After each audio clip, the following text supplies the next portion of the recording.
Good morning. आज बन रहा है नाश्ते में पोहा और रितेश के लिए चाय और मेरे लिए गर्मा गर्म ब्लैक कॉफ़ी। मुझे सुबह सुबह कॉफ़ी ज़्यादा अच्छी लगती है। हमारा तो हो गया, अब अप्पू और एलू की बारी। एक दूसरे की थाली में क्या है ये देखने जाना है उनको। इसको क्या दिया, मेरे को क्या दिया। आजकल अप्पू रोज सुबह दूध मांगता है। उसको दूध पीना पता नहीं क्यों इतना अच्छा लगने लग गया। रोज सुबह सुबह दूध मांगता है घूम के आने के बाद। तो उसके चक्कर में मुझे एलू को भी देना पड़ता है। वैसे हम लोग एली को ना दूध नहीं देते थे, लेकिन अब अप्पू पी रहा है तो उसको भी चाहिए। नहीं तो फिर एक को देंगे और एक को नहीं देंगे तो दूसरे को बुरा लग जाएगा। बिल्कुल छोटे बच्चों की जैसे उनको हैंडल करना पड़ता है।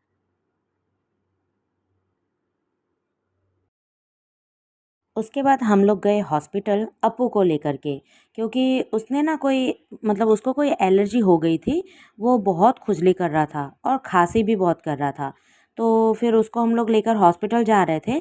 अब उसको पीछे नहीं बैठना था और उसको आगे ही आकर बैठना है। तो उसने क्या किया, रितेश की सीट के नीचे से आगे आ गया और वहाँ पर बैठा है। और फिर ज़िद पकड़ ली कि अब यहाँ से नहीं हटूँगा। तो आखिर उसको वैसे ही बिठा कर लेकर गए और रितेश ने ऐसे ही मैनेज किया।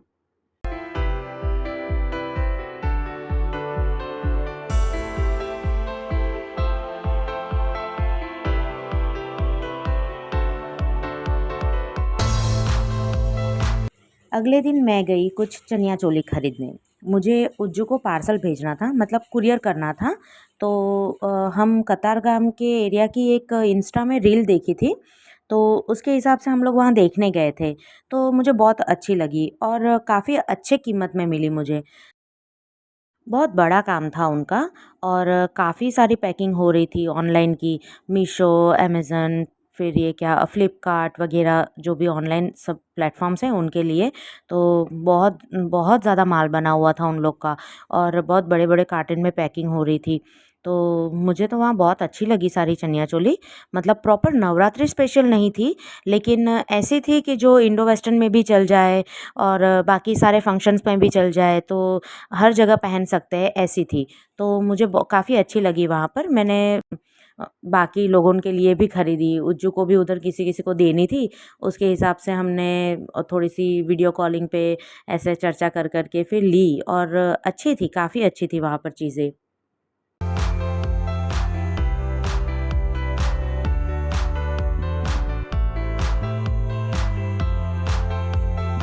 घर आते आते हमें हो गई थी शाम। तो देखा रितेश बच्चों को लेकर के गए हैं बाहर खेलने। वहाँ सोसाइटी के बाकी बच्चों के साथ रितेश खेल रहे थे क्रिकेट और अप्पू बीच में बना हुआ था अंपायर। उसे बस रितेश के आसपास ही रहना है, बिल्कुल नहीं छोड़ना उन्हें। रितेश के पीछे पीछे पीछे पीछे बस।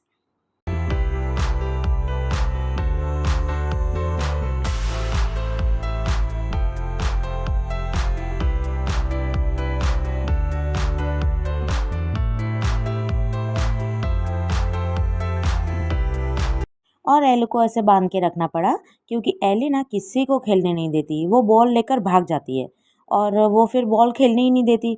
इसलिए उसे ऐसे बेल्ट से हम लोग बांध के रखते हैं। तो वो सिर्फ देखेगी और भौंकते रहती है, फिर बेचारी और क्या करे। और फिर उसे को बाहर का कोई और डॉग दिख गया तो उनके पीछे भागने लग जाएगी। सीधे उनके पीछे ऐसा भागेगी कि हम लोग फिर उसको कभी पकड़ ही नहीं पाएंगे। इसलिए थोड़ा हम लोग अलर्ट भी रहते हैं और उसको ऐसे ही ट्रीट करना पड़ता है।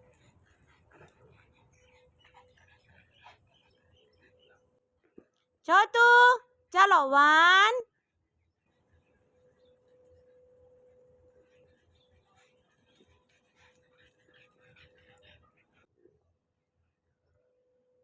वेट कर रहा है वो। एलू को रोज शाम को खेलने को चाहिए, तो हम लोग उसके साथ कुछ ऐसे खेलते हैं। एक जन वहां से बुलाएगा और एक जन यहाँ से, तो वो दौड़ दौड़ के बस यहाँ से वहां भागती है। तो बस।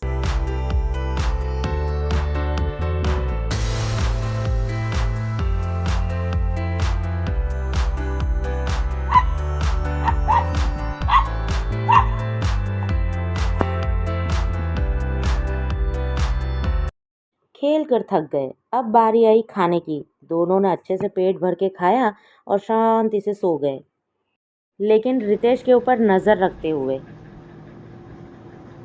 रितेश साइड में अपना काम कर रहे थे और वो दोनों सो रहे थे।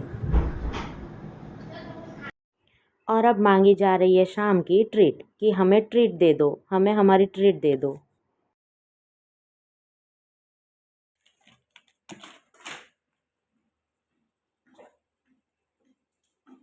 चलो।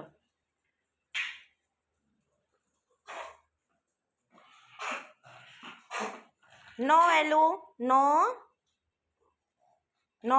रिकू लो, एलू को दो। जा जा पापा पे जा। रिकू, एलू को एक स्टिक देना तो।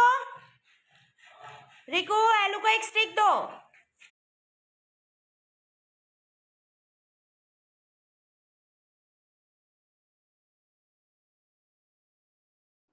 अपू बहुत धीरे धीरे खाता है और एली ऐसे फटाफट खा जाती है, तो हम दोनों को ना अलग अलग देना पड़ता है, नहीं तो फिर एली उसे छीन लेगी।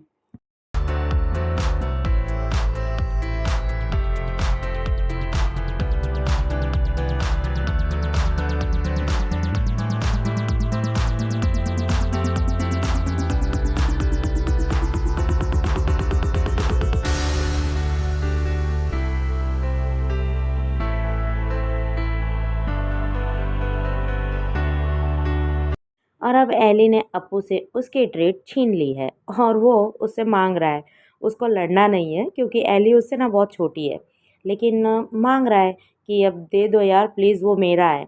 लेकिन मेरी एली को कोई फ़र्क नहीं पड़ रहा, वो उसे देख भी नहीं रही है। बहुत बदमाश है मेरी एली।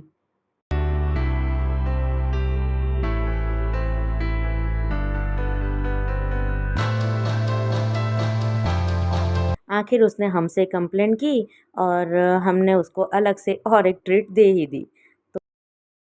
ठीक है, अब तो कुछ दिन इन दोनों में ही बिज़ी है हमारे। और आपको हमारा ये व्लॉग कैसा लगा ये ज़रूर बताना, और स्मिताज़ जर्नी को लाइक शेयर और सब्सक्राइब ज़रूर करना। Bye bye.